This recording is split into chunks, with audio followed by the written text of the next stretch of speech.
لله رب العالمين عاقبة للمتقين والصلاة والسلام على سيد الأنبياء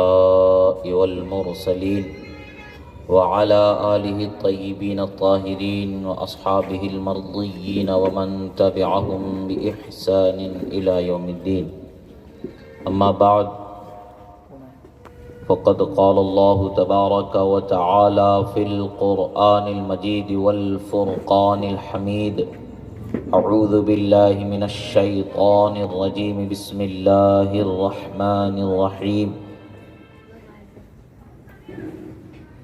يا أيها الذين آمنوا اتقوا الله حق تقاته ولا تموتن إلا وأنتم مسلمون.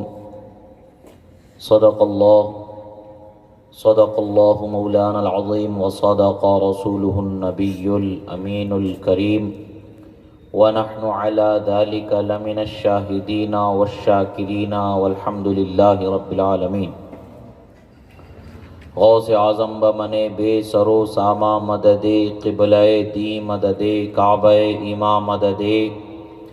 امداد کن از بند غم آزاد کن، در دین و دنیا شاد کن یا غوث اعظم دستگیر. المدد شیئا للہ، المدد شیئا للہ، المدد شیئا للہ. قادریم نعرہ یا غوث اعظم می زنم، قادریم نعرہ یا غوث اعظم می زنم، دمز شاہ اسد اللہ قطب عالم می زنم. ایک مرتبہ درود شریف پڑھیں. اللہم صلی علی سیدنا نبینا مولانا محمد عدد ما فی علم اللہ صلاة دائمتا بدوام ملک اللہ وعلی آلہ واصحابہ اجمعین. ایک مرتبہ اور نبی اور آل نبی پر درود شریف پڑھیں. اللہم صلی علی سیدنا نبینا مولانا محمد عدد ما فی علم اللہ صلاة دائمتا بدوام ملک اللہ وعلی آلہ واصحابہ اجمعین.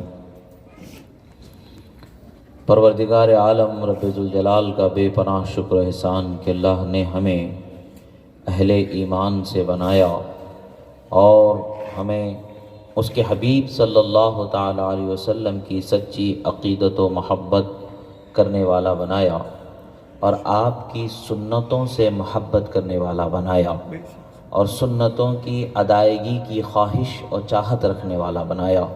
یہ اللہ تعالیٰ کا بے پناہ شکر و احسان ہے. اللہ تعالیٰ نے ہمیں ان نعمتوں سے مالا مال فرمایا ہے اور ہمارا ذمہ ہے کہ یہ بغیر طلب کے جو نعمتیں خدا نے ہمیں عطا فرمائی ہیں اس کی حفاظت کریں اور اس پر جو اس کا قانون ہے پابندی سے عامل رہیں، عمل کرتے رہیں اور گناہ سے خود کو بچانے کی مقدور بھر کوشش کرتے رہیں. کہ انسان ہے، کہاوت ہے، الانسان مرکب من الخطا والنسیان، انسان غلطی اور بھول کے مجموعے کا نام ہے. انسان سے غلطی ہو جانا بڑی بات نہیں ہے، مگر کمال کی بات یہ ہے کہ انسان اپنی غلطی کو سدھارنے کی کوشش کرے اور اپنے رب کی بارگاہ میں توبہ کا طلبگار رہے. عزیزان محترم، دنیا میں ہر جگہ پر لوگوں نے اپنے اپنے طور پر خود کو بہتر بتانے کی کوشش کی، مگر آخر کار وہ اپنی اسی کوشش میں ناکام ہو جاتے ہیں. مگر وہ قانون اور وہ بہتری جو اللہ نے اس کے حبیب صلی اللہ تعالی علیہ وسلم کے ذریعے تمام دنیا کو عطا فرمائی ہے، وہ ایسی بہتری ہے جو قیامت تک بہتر ہی رہنا ہے. ایک بال برابر بھی اس میں کجی آ ہی نہیں سکتی ہے. وہ قانون جو اللہ نے بنایا ہے وہ قانون بہتر ہی ہے، اس میں کمی آ ہی نہیں سکتی ہے. یہ اور بات ہے کہ انسان اپنے بنائے ہوئے قانون میں کمی پاتے ہیں تو وہ یہ تصور کرنے لگتے ہیں کہ ہر قانون ایسا ہی کچھ کمی رکھنے والا ہوتا ہے. مگر افسوس کہ انسان کی عقل کا بنایا ہوا تماشا ضرور کمی بیشی کا اندیشہ رکھتا ہے، مگر انسان کی عقل کو بنانے والے رب ذوالجلال کا قاعدہ اس میں کمی ہو ہی نہیں سکتی ہے. اور وہ قاعدہ جو اس کے حبیب صلی اللہ تعالیٰ علیہ وسلم کے ذریعے ہم تک پہنچایا، جسے ہم قرآن، سنت، دین اسلام اور اس کی تعلیم کے نام سے آج جانتے اور اس پر عمل کرتے ہیں۔ آج ساری دنیا عورتوں کے حمایت کے بڑے بڑے پرچم، بڑے بڑے علم بلند کیے ہوئے ہے، مگر حقیقت میں دیکھا جائے تو وہ اپنے غرور و تکبر کے نشے میں اس قدر مست ہو چکے ہیں کہ وہ خود ہی جو عورتوں کی عزت و ناموس کی حفاظت کا دم بھرتے ہیں، وہی عورتوں کی عزتوں کو تار تار کرنے کے لیے سب سے آگے نظر آتے ہیں۔ یہ دعوے زبان سے کیے جانے بہت آسان ہیں، مگر حقیقت میں بھلا کرنا یہ بڑا کٹھن معاملہ ہوتا ہے۔ اللہ نے ایمان والوں ہی کا یہ حصہ بنایا ہے، اہل ایمان ہی کی یہ شان بنائی ہے کہ وہ اپنے رب سے جیسا اس کا حق ہے ڈرتے ہیں، اور اپنے اعمال میں خیر کی طلب رکھتے ہوئے مقدور بھر بہتری کی طرف کوشاں رہتے ہیں۔ یہ اہل ایمان ہی کی شان ہے۔ جن کو ایمان ہی نہیں، ان کی ہر خوبی ان کے لیے بیکار ہے، ضائع ہے، کوئی فائدہ نہیں ہے۔ یہی وجہ ہے کہ ان کی کسی خیر کا انہیں جو ان کے ذام میں بھی ہوتا ہے وہ اس کا فائدہ نہیں ملتا۔ فائدہ تو اس میں ہے کہ ہمیں اللہ کے قانون کو مان لیں اور اللہ کے قانون پر چلیں۔ ایک زمانہ وہ تھا جو آج عورتوں کی حفاظت کا دم بھرنے والا،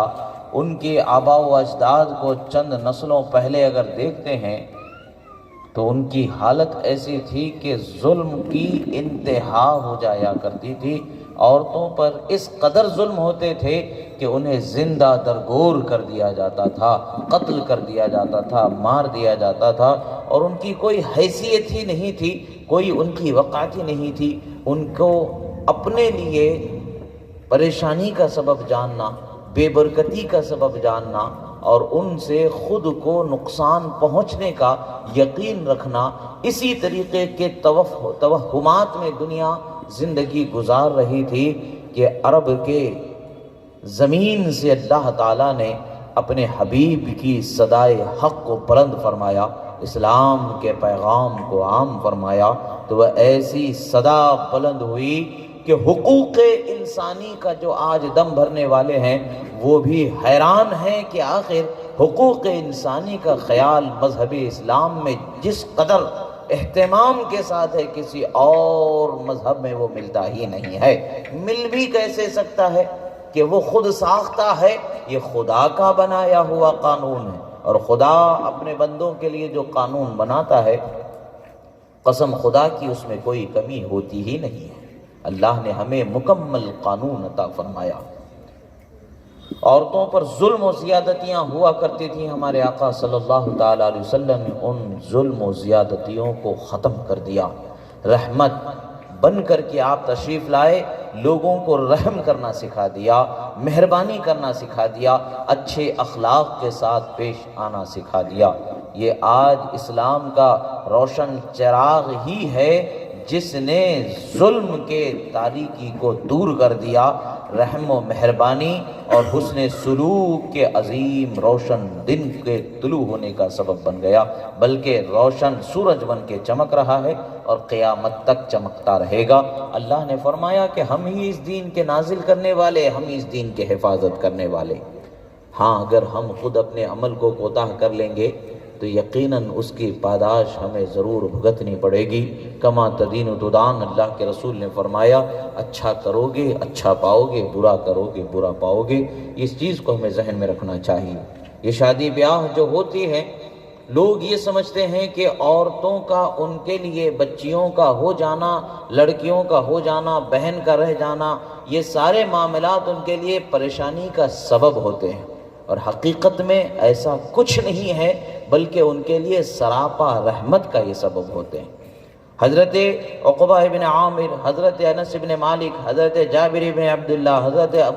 ابو سعید الخدری، حضرت بی بی عائشہ صدیقہ کائنات ام المومنین رضی اللہ تعالی عنہا اور دیگر صحابہ کرام رضوان اللہ علیہم اجمعین سے بکثرت احادیث مبارکہ روایت کی گئی ہیں۔ چند احادیث کا مفہوم آپ حضرات کے سامنے پیش کروں گا کہ جس سے ہمیں ایک حوصلہ و ہمت ملے کہ زندگی جینا کس کا نام ہے، زندگی پریشانیوں سے ڈر جانا یا دنیا میں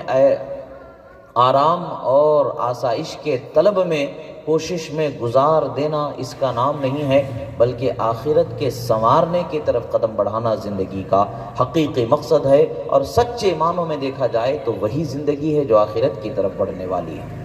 حضرت رسول اللہ صلی اللہ تعالیٰ علیہ وسلم فرماتے ہیں جس کسی انسان کو 3 بیٹیاں ہو اور وہ ان بچیوں کی بہترین تربیت کرے، اچھے اخلاق سکھائے، ان پر مہربانی کے ساتھ پیش آئے، ان کے ساتھ اچھے سلوک سے پیش آئے اور ان کے خیال رکھنے میں بے صبری نہ کرے،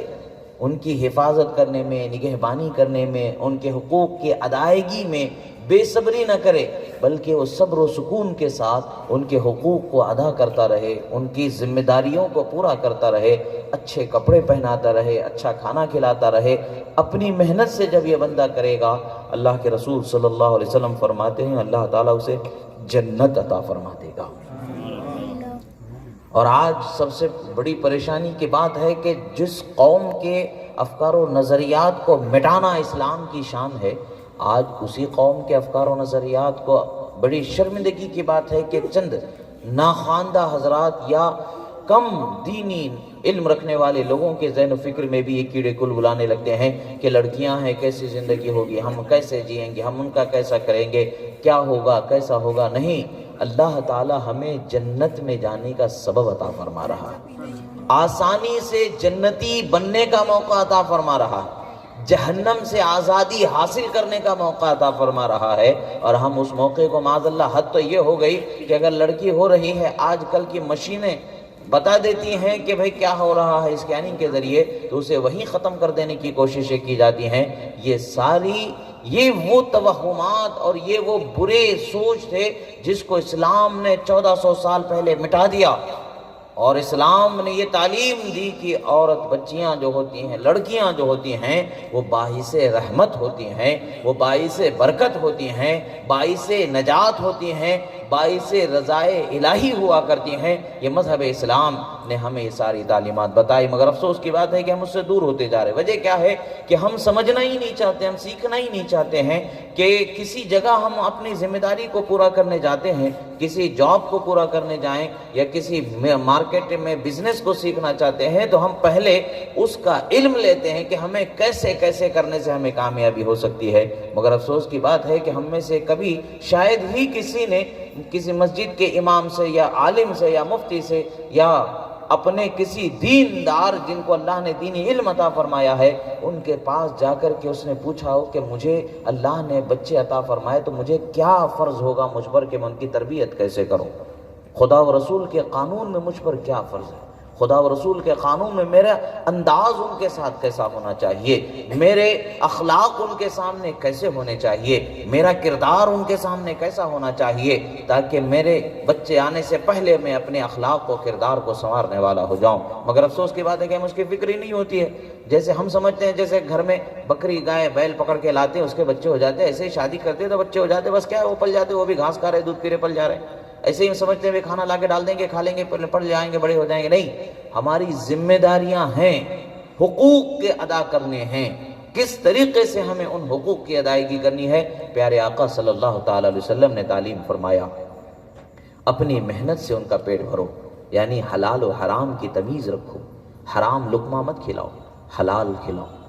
جتنا ہو سکے اتنا اچھا کھلاؤ، اور ان کے ساتھ اچھا سلوک رکھو، گالی گلوچ والا سلوک، ظلم والا سلوک، بدسلوکی نہ رکھو، ان کے ہو جانے سے ان کے ساتھ نفرت کا رویہ مت رکھو، انہیں ناپسندیدگی کا رویہ مت رکھو، بلکہ ان کے ساتھ رفق کے ساتھ پیش آؤ، یعنی مہربانی اور حسن سلوک کے ساتھ پیش آؤ، اور اچھی تربیت کرو۔ اچھی تربیت کیا ہے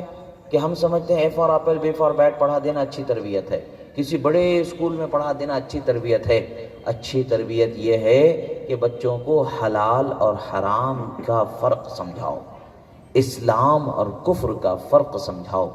ایمان عقیدے کی پہچان بتاؤ، اللہ اور اس کے رسول صلی اللہ علیہ وسلم کی محبت سکھاؤ، اللہ کا کلام پڑھنا سکھاؤ، اللہ کے رسول کی نسبتوں کا ادب و احترام کرنا سکھاؤ، بزرگوں کا، بزرگی کا اور ماں باپ کا، رشتہ داروں کا، دین کا علم رکھنے والوں کا، اللہ کے ولیوں کا، یہ ساری تعلیم ہمیں اچھی تربیت میں ہے، یہ ہماری ذمہ داری ہے۔ مگر ہم سوچے کہ ہم نے اپنی بچیوں کو کیا یہ ذمہ داری پوری ادا کی؟ خوش نصیب ہے وہ شخص جس نے یہ ذمہ داری ادا کر دی۔ اگر اس نے ذمہ داری ادا کی ہے تو جان لیں کہ وہ کامیاب انسان ہے، اور اگر ذمہ داری ادا نہیں کی ہے، ابھی زندگی باقی اور ہمارے پاس بچیاں ہیں، ہم ان کی تربیت کر رہے ہیں، ابھی اس فرض کی ادائیگی میں ہماری زندگی ہے، تو ہم پر لازم ہے کہ اپنے آپ کو سدھاریں اور اپنے بچوں کے ساتھ حسن سلوک سے پیش آئیں، اچھا طریقہ ان کے ساتھ رکھیں۔ اللہ کے رسول صلی اللہ تعالی علیہ وسلم نے، روایتوں میں آتا ہے کہ جب یہ فرمایا، ایک صحابی آ کر کے کھڑے ہو جاتے ہیں، کہتے ہیں یا رسول اللہ، 3 بیٹیوں کی اچھی تربیت کرنے پر جنت مل رہی ہے اور بخشش مل رہی ہے، خدا و رسول کی رضا مل رہی ہے، اگر کسی کو 2 بیٹیاں ہوں تو؟ اللہ کے رسول صلی اللہ علیہ وسلم فرماتے ہیں ہاں، 2 بیٹیوں کی بھی اچھی تربیت کرنے والے کو اللہ تعالیٰ جنت میں داخل فرما دے گا۔ ایک روایت میں آتا ہے کہ اچھی تربیت کرنا اور انہیں دین کی پہچان بتانا، ان کے ساتھ اچھا کھانا پینا اور اچھے کپڑے پہنانا، اچھا سلوک کرنا، اور اس کے بعد وہ جب اس عمر کو پہنچ جائیں کہ ان کی شادی کرنے کی عمر آ جائے تو ان کی شادی کر کے ان کے گھر بھیج دینا، ایسا کرنے والے کو اللہ تبارک و تعالیٰ جنت واجب فرما دیتا۔ صحابہ عرض کرتے یا رسول اللہ 3 بچیاں ہیں، تو اس کے ساتھ یہ خوبیوں کے ساتھ اگر کوئی شخص جو آپ نے بیان فرمایا اس پر عمل کر دے تو اس کے لیے تو نعمت ہے، مگر اگر مان لو کسی کے پاس 2 ہی بچیاں ہیں تو کیسے کریں گے یا رسول اللہ؟ سرکار فرماتے ان 2 بچیوں کے ساتھ بھی اگر وہ شخص ایسا ہی حسن سلوک اور ان کے ساتھ اچھے طریقے سے پیش آتا ہے، اچھی تعلیم دیتا ہے، اچھی تربیت کرتا ہے اور ان کو شادی کر کے ان کے گھر بھیج دیتا ہے تو اس کو بھی اللہ تعالیٰ جنت عطا فرما دے گا۔ پھر ایک اور صحابی عرض کرتے یا رسول اللہ 2 بچیاں ہونا، 3 بچیاں ہونا قسمت کی بات ہے، کسی کو 3 ہے تو کسی کو 2 ہے، عرض کرتے کسی کو اگر 1 ہی بچی ہو تو کیا ہو؟ سرکار فرماتے 1 بچی کے ساتھ بھی اگر تم یہی سلوک کرو گے اللہ تعالیٰ تمہیں جنت عطا فرما دے گا۔ یعنی ہمارے لیے اللہ تعالیٰ کی بارگاہ سے ہمارے عمل میں کمی ہو جانے پر بھی جب اللہ تعالیٰ ہمیں ثواب زیادہ ہی عطا فرما رہا، اس کی جزا زیادہ ہی عطا فرما رہا، مگر ہم حیران و پریشان ہو جاتے ہیں کہ ہم عمل کے میدان میں ڈر جاتے ہیں، ہم نے جتنا کرنا ہے اس سے کہیں زیادہ اللہ تبارک و تعالیٰ ہمیں عطا فرمانے والا۔ ایک عجیب واقعہ حضرت ام المومنین بی بی عائشہ صدیقہ رضی اللہ تعالیٰ عنہ کا روایت میں آتا ہے کہ حضرت ام المومنین بی بی عائشہ صدیقہ رضی اللہ تعالیٰ عنہ فرماتی ہیں کہ ایک غریب عورت ان کے دروازے پر آئی اور اس نے کچھ مانگا کھانے کے لیے، اور اس کی گود میں 2 چھوٹی چھوٹی بچیاں تھیں۔ ماں باپ کا درجہ اللہ تبارک و تعالیٰ نے بہت بلند و بالا رکھا ہے، بہت عظمت والا رکھا ہے۔ ماں باپ اپنے بچوں کے لیے کیسی قربانیاں دیتے ہیں وہ بچوں کو اندازہ نہیں ہوتا کہ بچپن میں کن قربانیوں کو انہوں نے اپنے لیے پا لیا ہے، مگر جب ان کی عمر ہو جاتی ہے، بزرگ بننے لگتے ہیں ماں باپ، عمر ڈھلنے لگتی ہے تو بچوں کو ان کی بات بری لگنے لگتی ہے، ان کا بار بار سوال کرنا برا لگتا ہے، بار بار مانگنا برا لگتا ہے، بار بار کھانا مانگنا برا لگتا ہے، بار بار پانی مانگنا برا لگتا ہے۔ مگر یہی وہ ماں باپ ہیں جو دن بھر کی محنت کے بعد تھکے ہارے رات میں جتنی مرتبہ بچوں نے پانی مانگا، باپ اتنی مرتبہ، ماں اتنی مرتبہ اپنی نیند کو قربان کر کے ان کی خدمت کر رہی ہے۔ ان کو ڈر لگ رہا ہے، کلیجے سے لگا کے سلا رہے ہیں، ٹھنڈی لگ رہی ہے، اپنا چادر اتار کر کے انہیں اڑا کر کے سلا رہے ہیں، بے چین ہو رہے ہیں، گود میں سلا رہے ہیں، گرمی ہو رہی ہے، پنکھا جھلا رہے ہیں، بہرحال ہر طریقے سے انہوں نے مشقت کو برداشت کیا ہوتا ہے، مگر افسوس کی بات ہے کہ بڑے ہونے کے بعد بچوں کو وہی ماں باپ کی آواز بری لگنے لگتی ہے جن ماں باپ کی آواز سن کر کے وہ ہر غم بھلا دیا کرتے تھے، ہر ڈر اور خوف کو بھلا دیا کرتے تھے۔ سرکار حضرت ام المومنین بی بی عائشہ صدیقہ رضی اللہ تعالیٰ عنہ فرماتی ہیں کہ خاتون 2 چھوٹی چھوٹی بچیوں کو لے کر کے میرے پاس آئی، کچھ مانگی۔ اب ام المومنین کی حالتیں، ازواج مطہرات کے گھروں کی حالت کیا ہوتی تھی، سرکار کے گھروں کی حالت کیا ہوتی تھی؟ وہ کئی ہفتے کئی دن گھر میں چولہا نہیں چلتا تھا۔ آپ کے گھر میں چھپا کے رکھنے کی عادت نہیں ہوتی، جو ہوتا سب کھلا دیا جاتا تھا۔ آ کے مانگتی ہیں تو حضرت ام المومنین فرماتی ہیں کہ 3 کھجور تھی، بہت بھلی لگتی ہے، بہت اچھی لگتی ہے۔ آپ سرکار مدینہ صلی اللہ علیہ وسلم کی بارگاہ میں عرض گزار ہوتی ہیں، یا رسول اللہ آج میں نے ایک تعجب کی بات دیکھی، یا رسول اللہ ایک خاتون کو اپنی بچیوں کے ساتھ ایسا اچھا سلوک کرتے ہوئے میں نے دیکھا۔ سرکار صلی اللہ تعالی علیہ وسلم فرماتے ہیں اس کا وہ عمل اس کے لیے جنت کو لازم کر دیا ہے اور جہنم سے آزاد ہونا اس کو لازم کر دیا گیا۔ ایک وقت اگر اپنے منہ کا لقمہ نکال کر کے اگر بچوں کو کھلا دیتے ہیں تو اللہ تعالیٰ جنت عطا فرما رہا ہے۔ اب سوچیں اگر ہم اپنے بچوں کے لیے اپنی خواہشات کو چھوڑ کر کے ان کے پیٹ بھرنے کے لیے خود بھوکے رہیں گے تو اللہ تعالیٰ ہمیں قیامت میں بھوکا پیاسا رکھے گا؟ ہرگز نہیں رکھے گا۔ جنت کی اعلیٰ سے اعلیٰ انواع و اقسام نعمتیں کھلائے گا۔ اب یہ تو رہی ماں باپ کے لیے۔ کچھ صحابہ بے چین ہوئے، عرض کیے مان لو ماں باپ ہمیں بچے نہیں ہوئے، ہم کیا کریں؟ فرماتے ہیں اگر بہن کے ساتھ یہ سلوک کرو گے، 3 بہنوں کے ساتھ یہ سلوک کرو گے، اللہ تعالیٰ تمہیں نعمت عطا فرما دے گا۔ ایک صحابی عرض کرتے ہیں اگر 3 بہنیں نہ ہو، ایک ہی بہن ہو تو کیا کیا جائے؟ سرکار فرماتے ہیں اس کے لیے بھی وہی ثواب ہے جو 3 بہنوں کے ساتھ وہ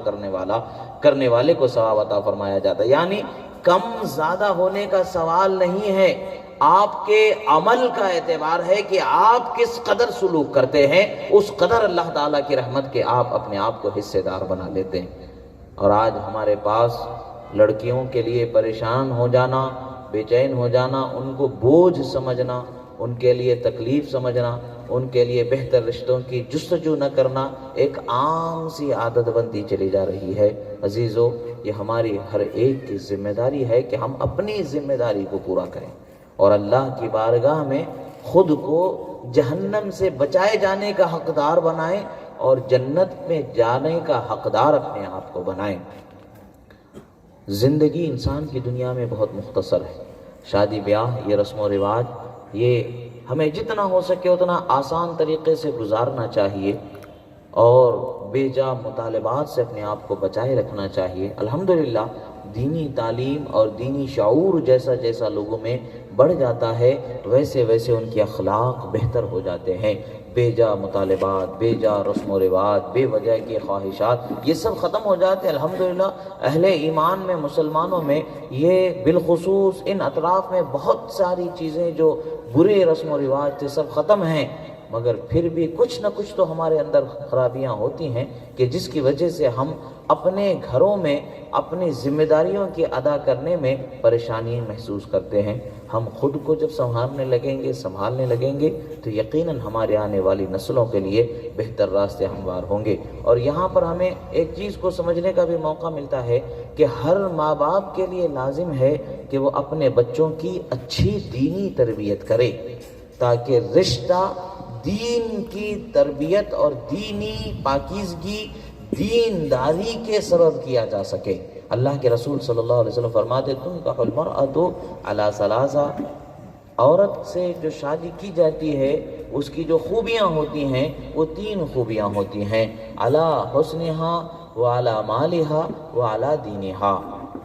سرکار فرماتے ہیں کہ اس کی خوبصورتی پر شادی کرتے ہیں یا تو اس کے مال پر شادی کرتے ہیں، مال کے اندازہ لگا کر کے بہت مالدار ہے، جیسی تیسی بھی ہے چل جائیں گا،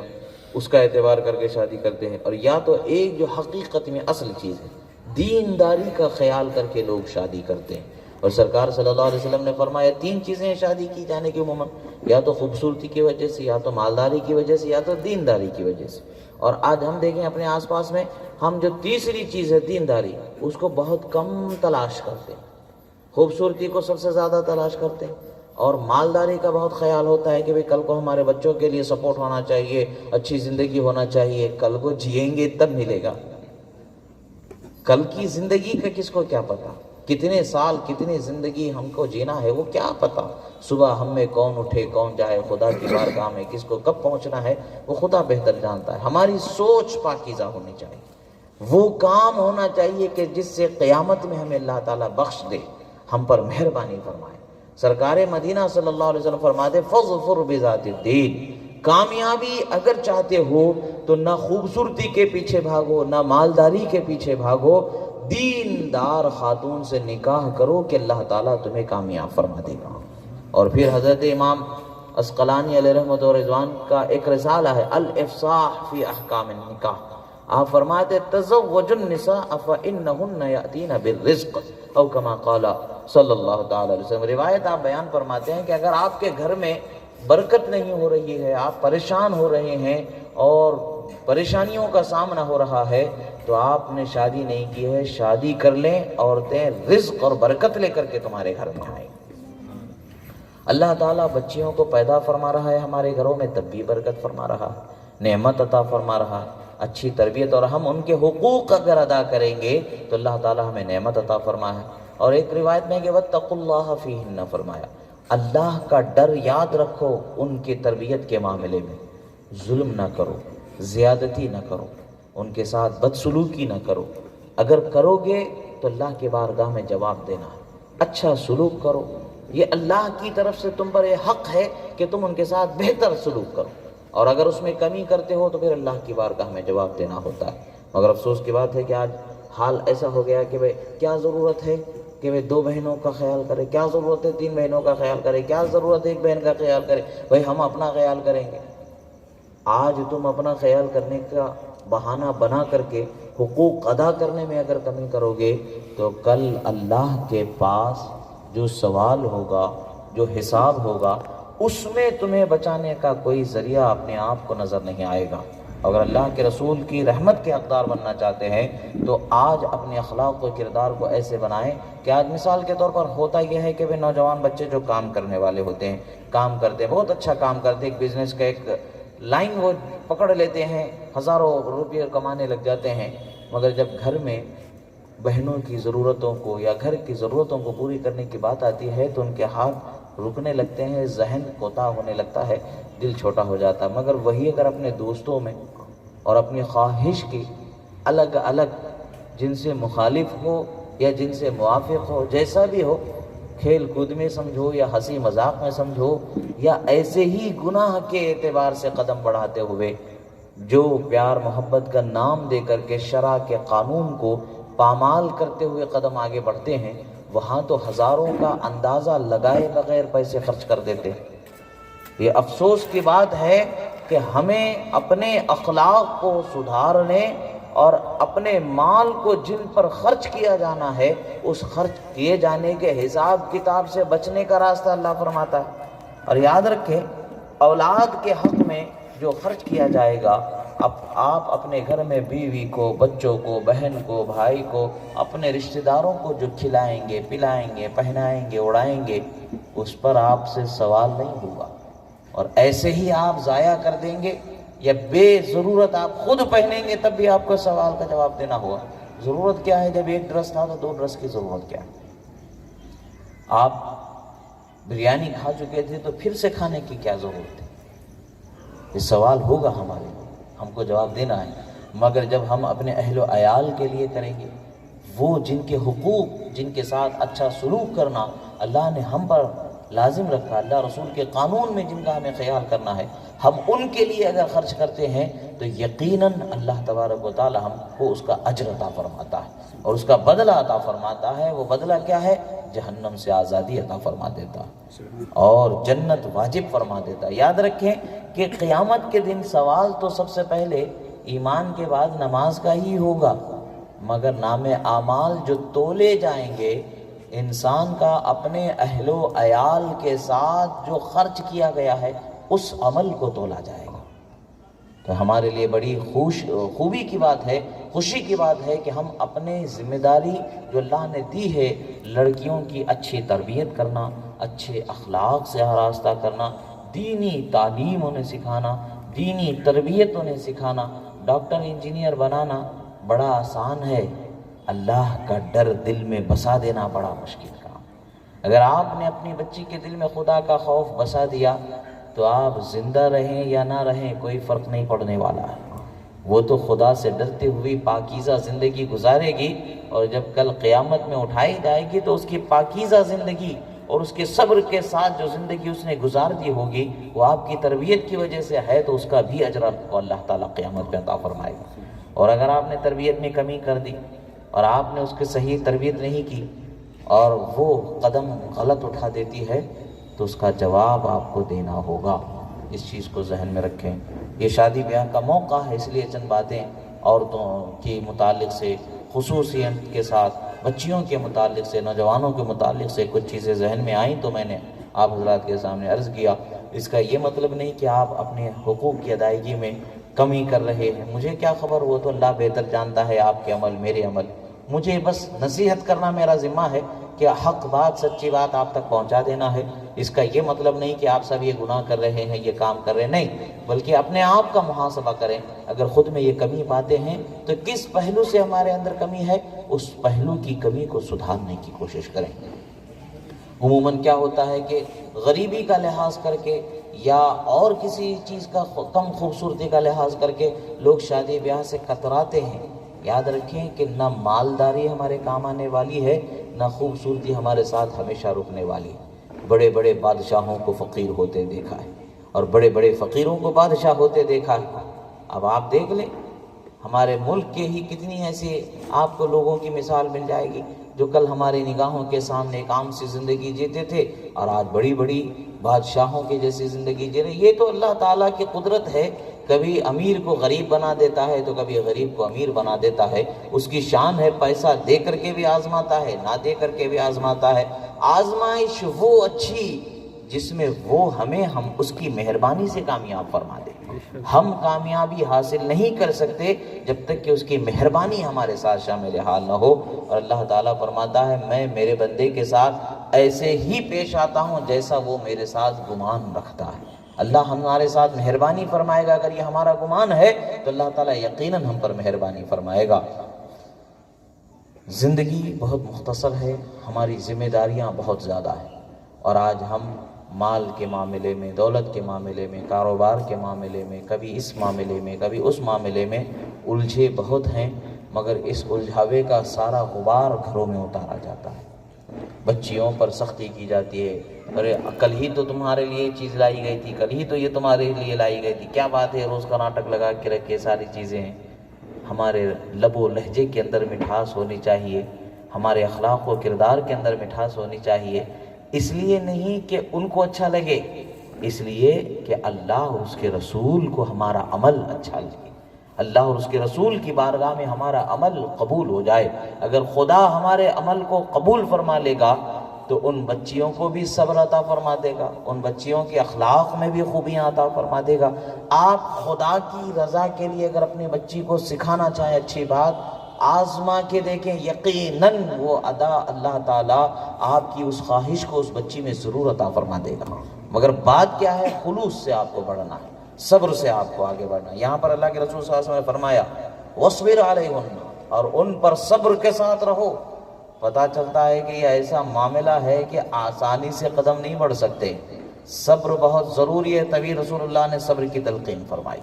جیسے انسان کے لیے دنیا میں زندگی گزارنا آسان نہیں ہے، اللہ نے فرمایا ان اللہ مع الصابرین، فرمایا کہ صبر کرنے والوں کے ساتھ اللہ ہے۔ اللہ کے رسول صلی اللہ علیہ وسلم فرماتے ہیں اگر تم کامیابی چاہتے ہو، اگر دنیا اور آخرت کی سرخروئی اگر چاہتے ہو تو اللہ کا ڈر اپنے اندر رکھو اور صبر کرو کہ اللہ تعالیٰ صبر کرنے والوں کو اپنی حمایت عطا فرما دیتا ہے۔ اللہ تعالیٰ فرماتا ہے اے لوگو اللہ سے ڈرو جیسا کہ اس کے ڈرنے کا حق ہے، اور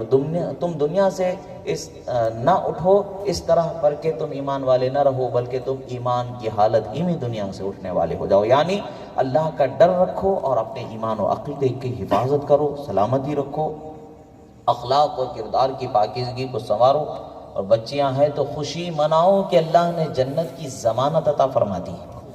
جنت کا ٹکٹ عطا فرما دیا۔ سبحان اللہ، بس بات اتنی ہے کہ تربیت اچھی کرو، اخلاق سکھاؤ، اور انہیں حضرت خاتون جنت فاطمہ زہرا رضی اللہ تعالیٰ عنہ کا صبر سکھاؤ، حضرت بی بی خدیجۃ الکبریٰ رضی اللہ تعالیٰ عنہ کا ایثار و قربانی کا سلیقہ سکھاؤ، حضرت بی بی عائشہ صدیقہ، حضرت بی بی ام سلمہ رضی اللہ تعالیٰ عنہما کا علم اور تقوی، بزرگی سکھاؤ۔ یعنی اسلام کی برگزیدہ ہستیاں جو خواتین اسلام ہیں، جو ازواج نبی صلی اللہ علیہ وسلم ہیں اور بنات نبی صلی اللہ تعالی علیہ وسلم ہے، بالخصوص شہزادی مصطفیٰ سیدۃ نساء العالمین فی الجنہ حضرت خاتون جنت کی پاکیزہ صفت، پاکیزہ سیرت، پاکیزہ اخلاق اپنے بچیوں کو سکھاؤ، حرام کا ڈر، حرام سے نفرت ان کے دل میں بساؤ، اور حلال کی چاہت، حلال سے محبت ان کے دل میں بساؤ، کفر، شرک، اسلام کا فرق انہیں بتاؤ، اور دونوں میں کتنا بڑا فرق ہے جب آپ انہیں سمجھا دیں گے تو ان کی نگاہیں ایسی محفوظ ہوں گی کہ آپ قبر میں بھی چین سے رہیں گے، دنیا میں بھی چین سے رہیں گے۔ اب سوال ہوگا کہ قبر میں چین سے رہنے کا کیا مسئلہ ہے؟ آپ اپنی بچیوں کی تربیت میں کمی کر کے جائیں گے، بچیاں ہوں یا بچے ہوں، لڑکیاں ہوں یا لڑکے ہو، چاہے جو بھی ہو، اگر آپ اچھی تربیت کریں گے تو اس کا اجر پائیں گے، اور اگر تربیت میں کمی کر کے چلے جائیں، ان سے گناہ ہوگا تو ان کی نیکی کا ثواب مل رہا ہے نا۔ بچے نیکی کرتے ہیں تو اس کا ثواب ماں باپ کو مل رہا ہوتا ہے۔ اسی طریقے سے اگر وہ گناہ کریں گے تو تربیت ان کے نہ کرنے کی وجہ سے کل قیامت میں پوچھا جائے گا، حدیث پاک کا مفہوم ہے کہ تم نے کیا کیا، یہ تمہارے گناہ جب پیش ہوں گے لوگوں سے پوچھا جائے گا تم نے کیا کیا، پوچھا جائے گا ہم سے گناہ ہو گئے، جواب میں عرض کیا جائے کیوں کیے؟ بچے کہیں گے کہ ہمارے ماں باپ نے ہمیں اس کی تمیز ہی نہیں سکھائی، ہمارے ماں باپ نے ہمیں بتایا ہی نہیں کہ صحیح غلط، تمیز ہی نہیں سکھائی۔ اسی لیے اللہ کے رسول نے فرمایا کلکم راعی وکلکم مسئول عن رعیتی، فرمایا تم میں کا ہر فرد ذمہ دار ہے۔ اب یہاں پر راعی کا لفظ آیا، اس کا ہم ترجمہ ذمہ دار کرتے ہیں، مگر حقیقت میں اس کی ایک مصلحت ہے۔ رسول اللہ صلی اللہ علیہ وسلم نے اس لفظ کا انتخاب کیوں فرمایا؟ راعی اسے کہتے ہیں جو حقیقت میں راعی الغنم ہوتا ہے، یعنی بکریوں کا جو ریوڑ ہوتا ہے اس کی نگہبانی کرنا، ان کا پیٹ بھرنا، پانی پلانا، ان کو دھوپ چھاؤں اور دوسرے درندوں کے حملے سے بچانا، ان کی جان کی اور ان کی بھوک پیاس کی ہر چیز کی حفاظت کرنا، یہ اس کی بڑی ذمہ داری ہوتی ہے۔ ہم کو پتہ بھی ہے کہ نہیں پتہ نہیں، شہر کی زندگی جیتے ہیں لوگ عموماً، بکریوں کے ریوڑ کو کیسے پالا جاتا ہے، کیسے پہاڑوں میں لے جایا جاتا ہے، کیسے دھوپ میں تپتے ہوئے صحراؤں میں، تپتے ہوئے ریگزاروں میں ان کو گزارنا پڑتا ہے وقت، پیاس پانی کی شدت رہتی ہے، جب بکریوں کو پانی پلایا جاتا ہے تبھی ان کو پانی میسر آتا ہے۔ اب تو بوٹل آ گئے ہیں، پہلے تو یہ سب کچھ نہیں ہوا کرتا تھا۔ بہرحال زندگی بڑی مشکل سے گزار کر کے ان کی نگہبانی کی جاتی ہے۔ جانوروں سے زیادہ مشقت جانوروں کے پالنے والوں کو گزارنی اور جھیلنی پڑتی ہے۔ اسی مثال کو دے کر کے رسول اللہ صلی اللہ علیہ وسلم نے فرمایا کہ تم میں کے ہر ایک شخص کو اس کے ذمہ داریوں کے ساتھ بنایا گیا ہے۔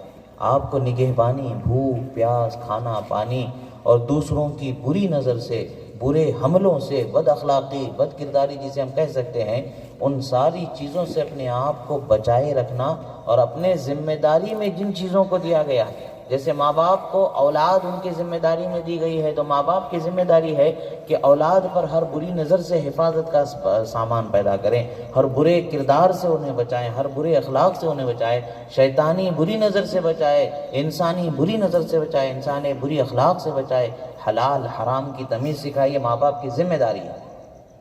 اور اگر یہ ذمہ داری پوری نہ کی جائے تو کل قیامت میں سوال ہوگا کہ تم نے اپنے اولاد کی تربیت میں اپنا حق فرض کیوں نہیں ادا کیا؟ تو ہم کیا جواب دیں گے کہ ہم کمانے کھانے میں لگے تھے، تو وہ تو ذمہ ہے ہی، کمانے کھانے میں لگے تھے تو کھلایا کیا، حلال کے حرام؟ یہ سوال ہوگا۔ جو کھلایا بچیوں کے لیے بھی ہے، لڑکیوں کے لیے بھی ہے، لڑکوں کے لیے بھی ہے، کہ ماں باپ اپنی مشقتوں سے، محنتوں سے، وہ اپنی طاقت سے بڑا کرتے ہیں۔ جیسا کہ حدیث میں نے سنایا کہ وہ ماں اپنے بچوں کو، دونوں لڑکیوں کو اپنے منہ میں لے جاتے ہوئے اس کھجور کو نکال کے 2 ٹکڑے کر کے کھلا دیتی ہے، یعنی ماں اپنی بھوک گوارا کرتی ہے مگر اسے اپنے بچوں کی بھوک گوارا نہیں ہوتی، وہ بھوکی رہ کر کے بچوں کا پیٹ بھرتی ہے۔ تو اسی طریقے سے ماں باپ نے ہمیں بھی پالا ہوگا، ہم بھی اگر اپنے بچوں کو پالیں گے تو ایسے ہی پالیں گے۔ صرف پیٹ بھر دینا ہماری ذمہ داری نہیں ہے، کپڑا پہنا دینا ہماری ذمہ داری نہیں ہے، بلکہ انہیں وہ کپڑا